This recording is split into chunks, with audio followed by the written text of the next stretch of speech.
സഹോദരങ്ങളെ, കുടുംബങ്ങൾ പ്രശ്നങ്ങളും ബുദ്ധിമുട്ടുകളും ഉണ്ടാകുമ്പോൾ അവിടെ ഇവിടെയെല്ലാം പോയി ഗതി കെട്ടിട്ടല്ല തമ്പുരാൻ കർത്താവിൻ്റെ അടുക്കലേക്ക് വരേണ്ടത്.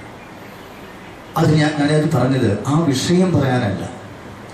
സഭയ്ക്ക് വിശ്വാസം നഷ്ടപ്പെട്ടിട്ടുണ്ട്, വിശ്വാസം വീണ്ടും കണ്ടെത്തേണ്ടതുണ്ട് എന്ന് ആ വിശ്വാസത്തിന്റെ വാതിൽ എന്ന കത്തിലൂടെ വെനഡിക്ട് 16 മാർപ്പാപ്പ പറയുമ്പോൾ അത് നമ്മുടെ തലത്തിലുള്ള ഉദാഹരണമാണ് ഞാനീ പറഞ്ഞത്. അത് എളിമയോടുകൂടി അംഗീകരിക്കാനായിട്ട് നമുക്ക് സാധിക്കും. യൂറോപ്യൻ സഭയിലേക്ക് നമ്മൾ നോക്കുമ്പോൾ ഇന്നലത്തെ ഞാൻ ഇങ്ങനെയൊക്കെ ഉദാഹരണമൊക്കെ പറഞ്ഞു പോകുമ്പോൾ എങ്ങും എത്തില്ല. സാരം ഞാൻ 12:30 നിർത്തുവല്ലേ പുസ്തകം വായിക്കാനായിട്ട് പിന്നീട് നമുക്ക് തോന്നി. ഇന്നലത്തെ ദീപിക പത്രത്തിൽ ഒരു പക്ഷേ നിങ്ങൾ ശ്രദ്ധിച്ച് കാണുക, അങ്ങനെയുള്ള വാർത്ത പലപ്പോഴും ഇടയ്ക്കിടയ്ക്ക് ഇത് നാളുകളിലെ പത്രങ്ങളിൽ വരുന്നുണ്ട്. രാജ്യത്തിൻ്റെ പേര് പറഞ്ഞു, ഫ്രാൻസിൻ്റെ അപ്പുറത്തുള്ള ഒരു ക്രൈസ്തവ രാജ്യത്തിൻ്റെ പേര് പറഞ്ഞു. അവിടെ നിന്ന് ക്രൈസ്തവരായ നമ്മുടെ ഭാഷ പറഞ്ഞ സായിപ്പ് മതമാണെന്നുള്ളത് ഇവിടെ വന്ന് ആലപ്പുഴയിൽ ഹൗസ് ബോട്ട് വാടകയ്ക്കെടുത്ത് ആഘോഷമായ കല്യാണം ഹൈന്ദവ രീതിയിൽ നടത്തുകയാണ്. ഇത് 1, 2 ഒന്നുമല്ല, ചിലരെ പത്രത്തിൽ വരുന്നുള്ളൂ. അത് പത്രത്തിൽ വരുന്നത് എപ്പോഴാണെന്ന് വെച്ചാൽ അവരതുപോലെ ആഘോഷിക്കുമ്പോഴാണ്. യൂറോപ്യൻ രാജ്യങ്ങളിലേക്കൊക്കെ പത്രങ്ങളിൽ നമ്മൾ വായിക്കുന്നതാണ്. നമ്മുടെ കേരളത്തിൽ നിന്ന് ഒരാൾ പോകുന്നുണ്ട്, അധികം പറയണ്ടല്ലോ. വിശ്വാസം നഷ്ടപ്പെട്ടു എന്ന ആ പറയുന്ന ആശയത്തെ, അല്ലെങ്കിൽ വിശ്വാസത്തിൽ കുറവ് പറ്റിയിട്ടുണ്ട് എന്ന് പരിശുദ്ധാരൂപി ശക്തമായിട്ട് ആഗോള സഭയോട് പറയുമ്പോൾ അത് അംഗീകരിക്കാനായിട്ട് നമുക്ക് സാധിക്കാൻ വേണ്ടി മാത്രം ഞാനത് ഉദാഹരണ സഹിതം സൂചിപ്പിച്ചിട്ടുണ്ട്. ഇനി വിഷയത്തിലേക്ക് ഞാൻ കൃത്യം കടക്കുകയാണ്. വിശ്വാസം നഷ്ടപ്പെട്ടിട്ടുണ്ട് എന്നുള്ളതിന് അതിൻ്റെ ഇടയ്ക്ക് ഒരു ചെറിയ കാര്യം കൂടി പറഞ്ഞിട്ടുണ്ട്. ഈ പ്രസംഗങ്ങൾ പറയുമ്പോൾ സഹോദരങ്ങളെ 2-3 രീതിയിൽ പറയാൻ. ഒന്ന്, ഒരുങ്ങി വന്ന് ഒരു വിഷയത്തെക്കുറിച്ച് പറയുക. അത് ഒരുക്കം എന്ന് പറയുമ്പോൾ അത് ചിലപ്പോൾ 10 വർഷം പഴക്കമുള്ളതായിരിക്കും. ഇതിലാവട്ടെ ഒരു വിഷയം അവരിൽ പറയുക എന്നുള്ളത്. അതേസമയം തന്നെ പരിശുദ്ധാരൂപിയുടെ പ്രചോദനത്താൽ വചനങ്ങൾ കോർത്തിണക്കി പ്രസംഗം പറയും. പക്ഷെ ഇവിടെ നമ്മൾ അതല്ല ചെയ്യാൻ പോകുന്നത്. എന്താണ് പ്രത്യേകമായി പരിശുദ്ധാരൂപി പരിശുദ്ധ പിതാവിലൂടെ പ്രത്യേകമായിട്ട് പറയുന്നത്? വിശ്വാസത്തിന് കുറവ് പറ്റിയിട്ടുണ്ട്, വിശ്വാസം നഷ്ടപ്പെട്ടിട്ടുണ്ട് എന്ന് പരിശുദ്ധ പിതാവ് ആഗോള സഭയോട് പറയുന്നത് ഏത് രീതിയിലാണ്, ഏത് ശൈലിയിലാണ്? നമ്മൾ അതിലേക്ക് അവർ കടക്കുന്നത്. അത് ലളിതമാക്കിയാൽ വർഷങ്ങൾക്ക് മുമ്പ്, 15 വർഷങ്ങൾക്ക് മുമ്പ് ധ്യാനഗുരുക്കന്മാർ വിശ്വാസത്തെ കുറിച്ച് പറഞ്ഞിരുന്ന ഒരു കഥയുണ്ട്. എന്താണ് വിശ്വാസം എന്ന് പഠിപ്പിക്കാനായിട്ട് ധ്യാനഗുരുക്കന്മാര് പള്ളിയിലെ പ്രസംഗത്തിൽ പറയുന്ന ഒരു കഥ. ആ കഥയുടെ തുടക്കം മാത്രം ഞാൻ പറയുള്ളൂ, ബാക്കി നിങ്ങൾക്കറിയാം, ഉറപ്പാ. അതെ, ഒരു വലിയ കെട്ടിടത്തിന് തീ പിടിച്ചു. കൊച്ചു കെട്ടിടത്തിന്റെ മുകളിലാ, അപ്പം താഴെയാ. കഥ അറിയാലോ? ബാക്കി പറയണോ? ഇതറിയാൻ മേലാത്തവർ ആരെങ്കിലും ഉണ്ടെങ്കിൽ കൈപോക്കണം. ഞാൻ തമാശയ്ക്ക് വേണ്ടി പറയണത്, കാരണം വളരെ പ്രധാനപ്പെട്ട ഒരു കാര്യമാണ്. ഈ കഥ അറിയാത്തവർ ആരെങ്കിലും ഉണ്ടോ? അവിടെ? അറിയില്ല. തമ്മിൽ അനുഭവിച്ചോ? ഒരാളുണ്ടെന്നാ പറയുന്നത്. അപ്പം താഴെ നിന്ന് മകനോട് പറഞ്ഞു, മകനെ അറിയാവുന്നത് ഉറക്കപ്പെടും, കാരണം നിങ്ങൾക്ക് ഇത് അറിഞ്ഞിരിക്കണോ എന്നുള്ളതാണ് ഇവിടെ പറയുന്ന ധ്വനി. അപ്പം മകൻ മോളെ എന്നോട് പറഞ്ഞു, എനിക്ക് കാണത്തില്ല. അപ്പം പറഞ്ഞു, എനിക്ക് ബാക്കി പറ. ചാടിക്കോ. മകൻ ചാടി. എങ്ങോട്ട് ചാടി? അപ്പന്റെ കയ്യിലേക്ക് ചാടി എന്നുള്ള സത്യമാണ്. പക്ഷെ മകൻ ചാടിയത് എങ്ങോട്ടാ ശരിക്കും? അപ്പന്റെ കൈ കണ്ടിട്ടാണ് മകൻ ചാടിയത്? അല്ല, മകൻ ചാടിയത് എങ്ങോട്ടാ? ഇരുട്ടിലേക്ക്.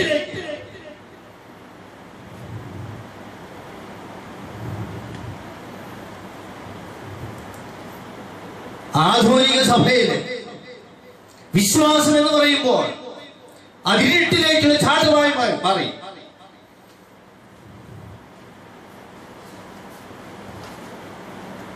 വിശ്വാസം ഇരുട്ടല്ല, ഇരുട്ടിലേക്കുള്ള ചാട്ടമല്ല. വിശ്വാസം എന്താകുന്നു? പ്രകാശമാണ്. വിശ്വാസം പ്രകാശമാണ്. അത് ഇരുട്ടല്ല, ഇരുട്ടിലേക്കുള്ള ചാട്ടമല്ല. വിശ്വാസ പ്രകാശമാണെന്ന് മനസ്സിലാക്കേണ്ടതുണ്ട്. വിശ്വാസ പ്രകാശമായി തീരണമെങ്കിൽ എന്ത് വേണമെന്നുള്ളത് പറഞ്ഞു വിട്ടിട്ട് ആ വിഷയം പിന്നീട് ഒരു അവസരത്തിൽ വിശദീകരിക്കുന്നതായിട്ട് കാണാൻ സാധിക്കും. വിശ്വാസ പ്രകാശമാകണമെങ്കിൽ എന്ത് വേണം?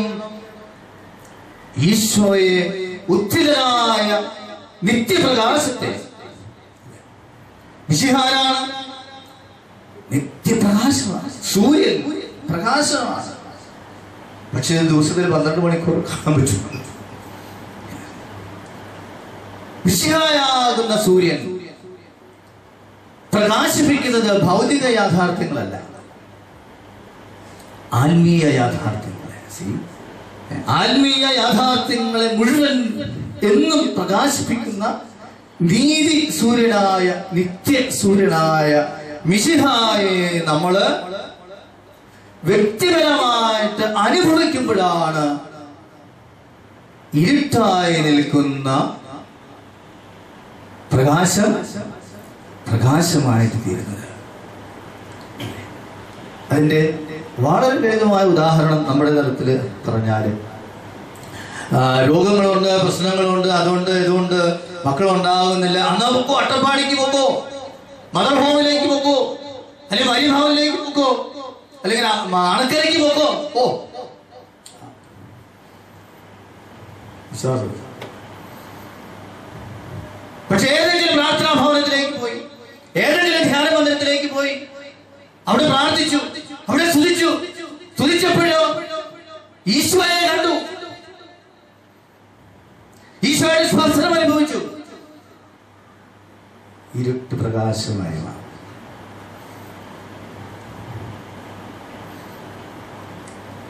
അപ്പോൾ ഇരുട്ടായി നിൽക്കുന്ന പ്രകാശമാകുന്ന മിശിഹ ഇന്ന് നമ്മൾക്ക് പ്രകാശമായി തീരണമെങ്കിൽ അടിവരയിട്ട് ആദ്യം പെട്ടെന്ന് പറഞ്ഞു പോവുകയാണ്. അവിടെ എന്ത് വേണം? ആ വ്യക്തിപരമായി ഈശോയെ അനുഭവിക്കണം, വ്യക്തിപരമായിട്ട് ഈശോയെ ആദർശിക്കണം. അത് പറഞ്ഞു കഴിഞ്ഞിട്ട് എങ്ങനെയാണ് ഈ വിശ്വാസം ഇരുട്ടായിരിക്കുന്നത്, എങ്ങനെയാണ് ഈ വിശ്വാസം മങ്ങലേറ്റിരിക്കുന്നത്, അല്ലെങ്കിൽ എന്തുകൊണ്ടാണ് വിശ്വാസത്തിന് മങ്ങലേറ്റി ഏൽപ്പിക്കപ്പെട്ടിരിക്കുന്നത് എന്ന് വിശദീകരിച്ചു കൊണ്ടുപോവുകയാണ്.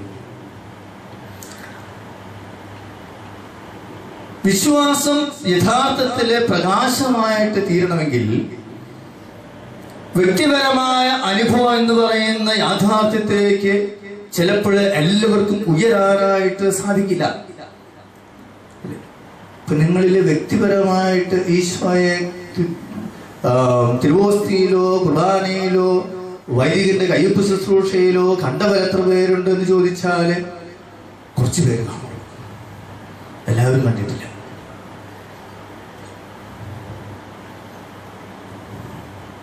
ബാഹ്യമായ കണ്ണുകൾ കൊണ്ട് ദർശനത്തിന്റെ ഭാഷയിൽ ഈശോയെ വ്യക്തിപരമായിട്ട് കാണാൻ സാധിച്ചില്ലെങ്കിലും കേൾവിയുടെ രൂപത്തില് ഈശോയെ വ്യക്തിപരമായിട്ട് ദർശിക്കാനായിട്ട് സാധിച്ചിട്ടില്ലെങ്കിലും സാമുവേൽ പ്രവാചകന് ഉറക്കത്തില് സാമുവേൽ ഈശോയെ കണ്ടോ? കർത്താവിനെ കണ്ടോ? ഇല്ല, സ്വരം കേട്ടത്. സ്വരത്തിലൂടെ, ദർശനത്തിലൂടെ, അത് വിശദീകരിച്ച് പിന്നീട് പറയുന്നുണ്ട്. ഈശോയെ വ്യക്തിപരമായിട്ട് കാണുന്നത് ഈ ശ്രവണത്തിലൂടെയും ദർശനത്തിലൂടെയും മാത്രമല്ല നമ്മൾ ഈ മിശിഹായെ പ്രകാശമായിട്ട് കാണുക. പിന്നെ എങ്ങനെയാണ്? പരിശുദ്ധാരൂപി നമ്മുടെ ബുദ്ധിയെ പ്രകാശിപ്പിക്കുന്നു. നമ്മുടെ ബുദ്ധിയിലൂടെ, അതും പരിശുദ്ധാരൂപിയുടെ ദാനമാണ്. അതുകൊണ്ട് ബുദ്ധിയിലൂടെയും മിശിഹായെ ദർശിക്കാനായിട്ട്, ഞാൻ ഈ പറയുന്നത് ഉൾക്കൊള്ളാനായിട്ട് സാധിക്കട്ടെ. പരിശുദ്ധാരൂപിയുടെ ദാനങ്ങളായി നിൽക്കുന്ന ബുദ്ധിയിലൂടെ ഈശോയെ ദർശിക്കാനായിട്ട്, പ്രകാശമാകുന്ന മിശിഹായെ ദർശിക്കാനായിട്ട് സാധിക്കണം. എങ്ങനെ ബുദ്ധിയിലൂടെ എന്ന് പറയുമ്പോൾ, കാര്യകാരണ സഹിതം ചരിത്ര സത്യത്തിന്റെ അടിത്തറയിൽ നിന്നുകൊണ്ട് യഥാർത്ഥമായ ബോധ്യത്തിന്റെ ഉൾദർശനത്തിലേക്ക് വരിക. കാര്യകാരണ സഹിതം 1+1 എന്ന് പറഞ്ഞാൽ എത്രയാ? അത് 2 ആവണം. അല്ലെങ്കിൽ അതിന് നല്ലൊരു ഉദാഹരണം ഇവിടെ പറഞ്ഞാൽ, നടക്കാൻ സാധിക്കാത്ത, നടക്കുന്നതിന് വേണ്ടി സ്ട്രെച്ചർ പിടിച്ച് കൊണ്ട് വരുന്ന ഒരു രോഗി, ഇവിടെ വൈദികന്റെ ആശീർവാദം കൊണ്ട് ആ സ്ട്രെച്ചർ വലിച്ച് നടന്നു പോകുന്നത് കാണുമ്പോൾ അത് ദർശനത്തിലൂടെ കിട്ടുന്ന അനുഭവമല്ല, കേൾവിയിലൂടെ കിട്ടുന്ന അനുഭവമല്ല. പിന്നെ എന്താ? എന്റെ ബാഹ്യമായ കണ്ടുകൊണ്ട് കണ്ട ചരിത്ര സത്യമാണ് അവിടെ. അതിന്റെ ആശയം എന്താണ്? പൗരോഹിത്യത്തിന്റെ അധികാരത്തിൽ, പരിശുദ്ധാരൂപിയുടെ അഭിഷേകത്തിൽ, സഭയുടെ കൂട്ടായ്മയിൽ വൈദികൻ പ്രാർത്ഥിക്കുമ്പോൾ, രോഗശാന്തി നൽകുമ്പോൾ രോഗശാന്തി ലഭിക്കും.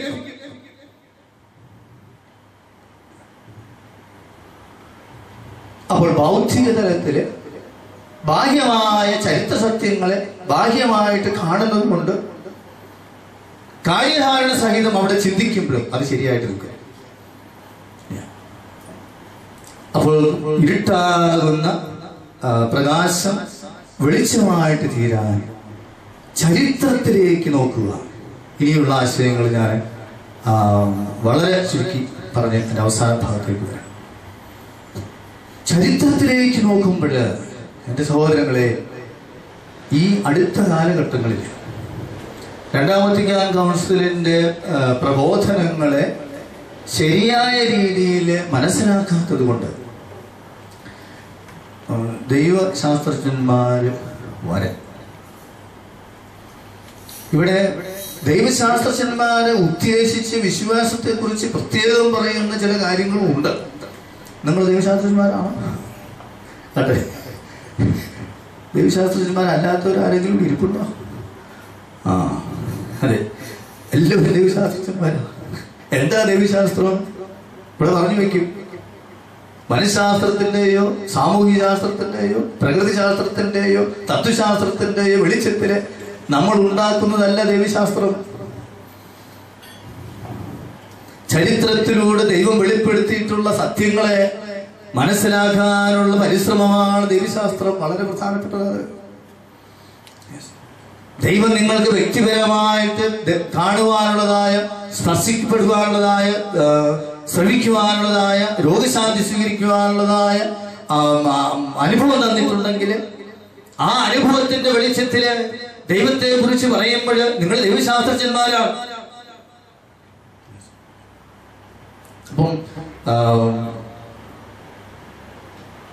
ചരിത്രത്തില് അടിസ്ഥാനമിട്ട് നിൽക്കുന്ന സത്യത്തില് വിശ്വാസത്തിലേക്ക് വളരണം എന്ന് പറയുമ്പോൾ, അതെ, ഇത് പറഞ്ഞു.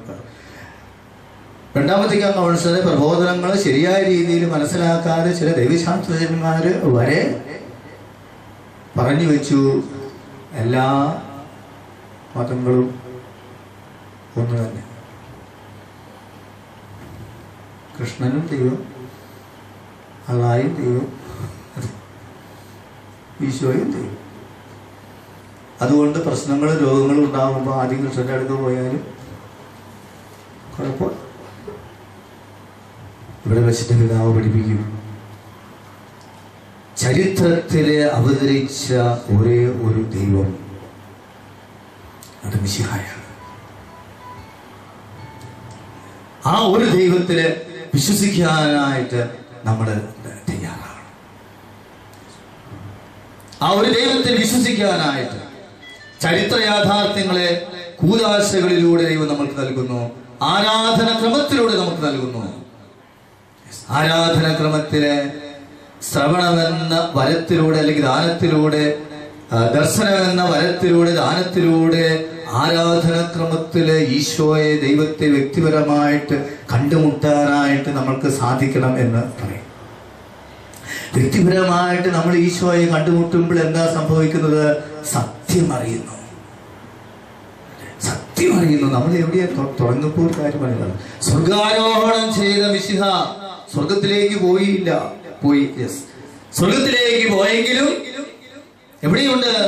ഇവിടെയുണ്ട്, സഭയിലുണ്ട്, ആരാധന ക്രമത്തിലുണ്ട്. ഈശോ ഇവിടെയുണ്ട് എന്ന് പറയുമ്പോൾ അവിടെ ഒരു കാര്യം കൂടി വ്യക്തമാണ്. ഈശോ സജീവനായിട്ട് ഒരു വ്യക്തി എന്ന നിലയ്ക്ക് മാത്രമല്ല ഇവിടെ ആയിരിക്കുക.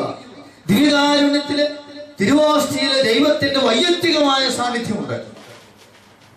പക്ഷെ ഈ വൈയക്തികമായ സാന്നിധ്യത്തിന് അപ്പുറം കടന്നുകൊണ്ട്, ഈ വൈയക്തികമായ സാന്നിധ്യത്തിന് അടിസ്ഥാനമായിട്ട് നിൽക്കുന്ന കന്യകയിലൂടെയുള്ള ജനനവും, നസ്രത്തിലെ ജീവിതവും, പലസ്തീനയിലൂടെയുള്ള ജീവിതവും, ശയ്യനൊട്ടിശാലയിലെ കുർബാന സ്ഥാപനവും, ഗാഗുൽത്തായിലെ മരണവും സജീവമായി ഇന്നും ഇവിടെ ഉണ്ട്. ലോകാവസാനം വരെ ഞാൻ നിങ്ങളോടുകൂടി ഉണ്ട്. ദൈവം ചരിത്രത്തിൽ ചെയ്ത കാര്യങ്ങൾ ഇതാ ഇന്ന് ആവർത്തിക്കപ്പെടുകയാണ്, തുടരുകയാണ്, സന്നിഹിതമാക്കപ്പെടുകയാണ് ആരാധന ക്രമത്തിൽ. അതുകൊണ്ട് കുർബാനയെ കുറിച്ച് പറയുന്ന ഒരു ഭയങ്കര, എന്നോടൊരു പള്ളിയിൽ ഒരു അച്ഛനെ പ്രസംഗിക്കാൻ വിളിച്ചു, പെരുന്നാൾ പ്രസംഗത്തിന് വേണ്ടി. പക്ഷെ എന്നോട് കൃത്യം പറഞ്ഞിട്ടുണ്ടായിരുന്നു, 44-ാമത്തെ നമ്പറിനെ കുറിച്ച് മാത്രം അച്ഛൻ പറഞ്ഞാൽ മതി ഈ പുസ്തകത്തിൽ. ഈ അച്ഛൻ ആരാണെന്ന് പറയുന്നതിൽ എനിക്ക് സന്തോഷമുണ്ട്. നമ്മുടെ ഇവിടെ അടുത്ത് സ്കൂൾ നടക്കുന്നു, സോഫിയ സ്കൂളിന്റെ ഉത്തരവാദിത്തമുള്ള അച്ഛൻ്റെ പേരെന്താ, കൊല്ലം പറമ്പിലച്ഛനാണ്. ചുരുങ്ങിയ പുള്ളിയൊന്നുമല്ല, അളന്ന് തൂക്കി എന്നോട് പറഞ്ഞതാ. പ്രസംഗം ഏറ്റവും വലിയ പുല്ലങ്ങാടി പള്ളിയിലെ പെരുന്നാൾക്ക് പ്രസംഗിക്കാൻ വിളിച്ച. പക്ഷെ അച്ഛനെ എഴുതി തന്നിരിക്കുക, പരിശുദ്ധ പിതാവിന്റെ ചാക്രികാനത്തിൽ 44-ാമത്തെ നമ്പറിനെ കുറിച്ച് മാത്രം പറഞ്ഞാൽ മതി, 10 മിനിറ്റ് സമയം കൊണ്ട് പറഞ്ഞേക്കണമെന്നുണ്ട്. എന്താ അവിടെ കാണുന്നത്? കുർബാനയെ കുറിച്ച്. എന്താ കുർബാന എന്ന് പറയുന്നത്? ചരിത്ര യാഥാർത്ഥ്യങ്ങളെ, സ്വർഗത്തിൽ പൂർത്തീകരിക്കപ്പെട്ട് നിൽക്കുന്ന ദൈവത്തിന്റെ രക്ഷാകര പ്രവൃത്തികളെ ഇതാ അപ്പത്തിന്റെയും വീഞ്ഞിന്റെയും സാദൃശ്യത്തില് ദൈവം സമർപ്പിക്കുക. അപ്പവും വീഞ്ഞും സമർപ്പിക്കപ്പെടുമ്പോൾ ഈ പ്രപഞ്ചം മുഴുവനും സ്വർഗത്തിലേക്ക് സമർപ്പിക്കപ്പെടുകയാണ്. വളരെ മനോഹരമായിട്ട് വിശദീകരിച്ച് പറയാൻ ഞാൻ അതവിടെ നിൽക്കട്ടെ. അപ്പോൾ വിശ്വസിക്കുക എന്ന് പറയുമ്പോൾ ദൈവത്തിന്റെ ചരിത്ര യാഥാർത്ഥ്യങ്ങളെല്ലാം ദൈവം നമ്മൾക്ക് നൽകുന്ന ആരാധനക്രമത്തില് വിശ്വസിച്ചുകൊണ്ട്, ആരാധനക്രമത്തില് ദൈവത്തെ വ്യക്തിപരമായിട്ട് അനുഭവിച്ചറിഞ്ഞുകൊണ്ട് ദൈവസ്നേഹത്തിലേക്ക് നമ്മൾ പ്രവേശിക്കണം. 12:20 ദൈവസ്നേഹത്തിലേക്ക് നമ്മൾ പ്രവേശിക്കണം. ദൈവസ്നേഹത്തിൽ പ്രവേശിക്കുമ്പോൾ നമ്മൾ സത്യം അറിയണം. സത്യവും സ്നേഹമുള്ളിടത്ത് ആ വിശ്വാസമുണ്ട്. വിശ്വാസം അവിടെയാണ് പ്രകാശമായിട്ട് തീരുക. ആ വിശ്വാസ പ്രകാശം കുടുംബത്തിൽ പോരാ, സമൂഹത്തിലേക്ക് വരണം. ഞാൻ ഇതിന്റെ അവസാന ഭാഗത്തേക്ക്, അവസാനത്തെ അധ്യായത്തിലേക്ക് ഞാൻ ഇവിടെ വരികയാണെങ്കിൽ 4-ാമത്തെ അധ്യായം ഇന്നത്തെ സാഹചര്യത്തിൽ വളരെ പ്രധാനപ്പെട്ടതാണ്. അവിടെ ഈ ചാക്രിക ലേഖനം വിശ്വാസത്തെ കുറിച്ച് പറയുന്നത് വെറുതെ ഒരു വ്യക്തിപരമായ ആധ്യാത്മിക തലത്തിൽ മാത്രമല്ല, ഇന്നത്തെ രാഷ്ട്രീയത്തിലേക്ക് നോക്കിക്കൊണ്ട് ഇന്നത്തെ രാഷ്ട്രീയം എങ്ങനെയായിരിക്കണമെന്ന് ഈ ചാക്രിക ലേഖനത്തിൽ പറയുന്നുണ്ട്. നമ്മൾ തിരഞ്ഞെടുപ്പിലൂടെ കടന്നുപോയി ലോകത്തിലേക്ക് നോക്കുമ്പോൾ സമത്വസുന്ദരമായ സമൂഹത്തെ കെട്ടിപ്പടുക്കുവാനായിട്ട് ലോകം പരിശ്രമിക്കുകയാണ്. സമത്വസുന്ദരമായ സമൂഹത്തെ കെട്ടിപ്പടുക്കുവാനായിട്ട് ലോകത്തില് വ്യത്യസ്തമായ ഭരണ സംവിധാനങ്ങളുണ്ട്. രാജകീയ ഭരണമുണ്ട്, മാർക്സിസമുണ്ട്, ജനാധിപത്യമുണ്ട്. സോഷ്യലിസമുണ്ട്. പക്ഷെ ഇവിടെ പറയുന്നു സമത്വസുന്ദരമായ സമൂഹത്തെ കെട്ടിപ്പടുക്കുവാനായിട്ടുള്ള ലോകത്തിന്റെ ഈ പരിശ്രമങ്ങളെല്ലാം തന്നെ ഏത് തത്വചിന്തയാണെങ്കിലും സത്യത്തില് ജനാധിപത്യം, മാർക്സിസം, സോഷ്യലിസം, രാജകീയ ഭരണം, ഇതിൻ്റെയൊക്കെ വ്യത്യാസങ്ങൾ നമ്മുടെ മനസ്സിൽ വെക്കണം. ഞാനത് മുന്നോട്ട് പോകാൻ നമുക്ക് പറ്റില്ല, സമയമായി. ഈ വ്യവസ്ഥിതികളെല്ലാം, ഈ വ്യവസ്ഥിതികളിലൊക്കെ ഞാൻ അവിടെ ഒരു വാക്ക് കൂടി കൂട്ടിച്ചേർക്കും. നമ്മൾ ഭാരതീയരായതുകൊണ്ട് മഹാത്മാഗാന്ധിജി പറഞ്ഞു വെച്ചിട്ടുണ്ട് സഹോദയം എന്നുള്ള ആ വാക്ക്. അപ്പം ഇതിലൂടെയൊക്കെ ലോകം കൺമുമ്പിൽ കാണുന്നത് എന്താ? സമത്വസുന്ദരമായ സമൂഹത്തെ കെട്ടിപ്പിടിക്കുക. നിങ്ങൾ 50,000 രൂപ ശമ്പളമുള്ള ജോലി മകൾക്കോ മകനോ സ്വിറ്റ്സർലൻഡിൽ പോയി കിട്ടണമെന്ന് പ്രാർത്ഥിച്ചപ്പോൾ 1,00,000 രൂപ ശമ്പളമുള്ള ജോലി മകനോ മകൾക്കോ ജർമ്മനിയിൽ പോയി കിട്ടിയെങ്കിൽ തമ്പുരാൻ തരും. കാരണം തമ്പുരാന്റെ ലക്ഷ്യം ഭൂമിയിൽ സ്വർഗരാജ്യം സ്ഥാപിക്കുക എന്നുള്ളത് തന്നെയാണ്. അതാരും നിഷേധിക്കണം. അബ്രാഹത്തിലൂടെ ദൈവം ജന്മം നൽകുന്ന അബ്രാഹത്തിലൂടെ സാറായിലൂടെ, ഇത് ഞാൻ എന്റെ വ്യക്തിപരമായ ആശയമല്ല ഇത് പറയുന്നത് കേട്ടോ. അബ്രാഹത്തിലൂടെയും സാറായിലൂടെയും ദൈവം ജന്മം നൽകാൻ ആഗ്രഹിച്ച സമത്വസുന്ദരമായ ജനതയെ കുറിച്ച് എന്താ അബ്രാഹത്തോട് പറഞ്ഞത്? നിന്നിൽ നിന്ന് ആകാശത്തിലെ നക്ഷത്രങ്ങൾ പോലെ ഒരു ജനതയെ ഞാനുണ്ടാക്കും. ഇസ്രായേൽ ജനത്തോട് എന്താ പറഞ്ഞു? തേനും പാലും ഒഴുകുന്ന രാജ്യം. കണ്ടോ, ദൈവം ആഗ്രഹിക്കുന്നത്. പക്ഷേ ലോകത്തിന്റെ വ്യവസ്ഥിതികൾക്ക് ഒരു കുറവുണ്ട്. പൊതുവായ ഒരു പിതാവില്ല, പൊതുവായ ഒരു പിതാവിൽ വിശ്വാസമില്ല. അതുകൊണ്ട് ഇന്നത്തെ രാഷ്ട്രീയ ചിന്താഗതികളോട് ഈ ചാക്രിക ലേഖനം ശക്തമായിട്ട് പറയും. പൊതുവായ ഒരു പിതാവിനെ അംഗീകരിക്കുന്ന വിശ്വാസത്തിലേക്ക് നമ്മൾ കടന്നു വന്നേ മതിയാവും. അതിൻ്റെ വിശദീകരണമായിട്ട് പിന്നെ പറയും, വിശ്വാസമുണ്ടെങ്കിലേ പാവപ്പെട്ടവനിലും ദരിദ്രനിലും ദൈവത്തെ കാണാൻ സാധിക്കുകയുള്ളൂ. വിശ്വാസമില്ലെങ്കിൽ പാവപ്പെട്ടവനെയും ദരിദ്രനെയും ഒക്കെ പ്രായചെന്നവരെയും ഒക്കെ കൊന്നുകളയണം. വിശ്വാസമുണ്ടെങ്കിൽ അധികാരത്തിൽ ദൈവത്തെ കാണാനായിട്ട് സാധിക്കുകയുള്ളൂ. വിശ്വാസമില്ലെങ്കിൽ അധികാരിക്കെതിരായിട്ട് ഈ കുലാഭൃത്താവ് വിളിക്കുന്നു. വിശ്വാസമുണ്ടെങ്കിൽ എല്ലാവരെയും സഹോദരങ്ങളായിട്ട് കാണാൻ സാധിക്കുകയുള്ളൂ. എല്ലാവരെയും സഹോദരങ്ങളായിട്ട് കാണാതെ വരുമ്പോൾ വർഗ സമരങ്ങൾ ഉണ്ടാകും, യുദ്ധങ്ങളുണ്ടാകും. എത്ര സുന്ദരമായിട്ട് മനോഹരമായിട്ട് അവസാന ഭാഗം തീരുന്നതെന്ന് കാണാനായിട്ട് സാധിക്കും. അതുകൊണ്ട് സഹോദരങ്ങളെ, ആഗോള സഭയോട് പരിശുദ്ധാരൂപി എന്ന് പറയുന്ന ആ മാനസാന്തരത്തിന്റെ തലത്തിലേക്ക് നമ്മൾക്ക് സഭയ്ക്ക് കടന്നു വരാൻ സാധിക്കട്ടെ. ദൈവശാസ്ത്രജ്ഞന്മാർ കടന്നു വരാൻ സാധിക്കട്ടെ. ഇനി ഈ ചാക്രിക ലേഖനത്തിന്റെ വളരെ ഏറ്റവും മനോഹരമായ ഒരു ഭാഗം ഇതിന്റെ അവസാനത്തെ പേജാണ്. എല്ലാ പുസ്തകങ്ങൾക്കും, എല്ലാ ചാക്രിക ലേഖനങ്ങൾക്കും, ഏത് ഗൗരവമുള്ള പുസ്തകമാണെങ്കിലും അതിനൊരു ഉപസംഹാരം ഉണ്ടാകും. പക്ഷെ ഈ ചാക്രിക ലേഖനത്തിൽ അങ്ങനെ ഉപസംഹാരമില്ല. ഉപസംഹാരം എന്താണെന്നറിയോ? ഈ ചാക്രിക ലേഖനത്തിലെ ആശയങ്ങളെല്ലാം മനോഹരമായ ഒരു പ്രാർത്ഥനയാക്കി സമർപ്പിക്കുകയാണ്. ആരോടാണ് പ്രാർത്ഥന?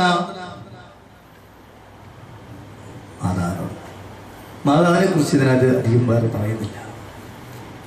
പക്ഷെ വിശ്വാസത്തെ കുറിച്ചുള്ള സഭയുടെ ഔദ്യോഗികമായ പഠനത്തെ മുഴുവനും മനോഹരമായ ഒരു പ്രാർത്ഥനയാക്കി 60ാമത്തെ നമ്പറല്ലേ മാതാവിന് സമർപ്പിക്കുക. നമുക്ക് എഴുന്നേറ്റ് നിന്ന് മാതാവിനോടുള്ള ആ പ്രാർത്ഥന ചൊല്ലിക്കൊണ്ട് നമ്മുടെ ഈ വചന പ്രഘോഷണം നമുക്ക് അവസാനിപ്പിക്കാം. വിശുദ്ധ കുർബാനയിലേക്ക് പ്രവേശിക്കാം. മാതാവിനോടുള്ള പ്രാർത്ഥന ചൊല്ലിത്തരാം. നമ്മൾ ഏറ്റുചൊല്ലുക.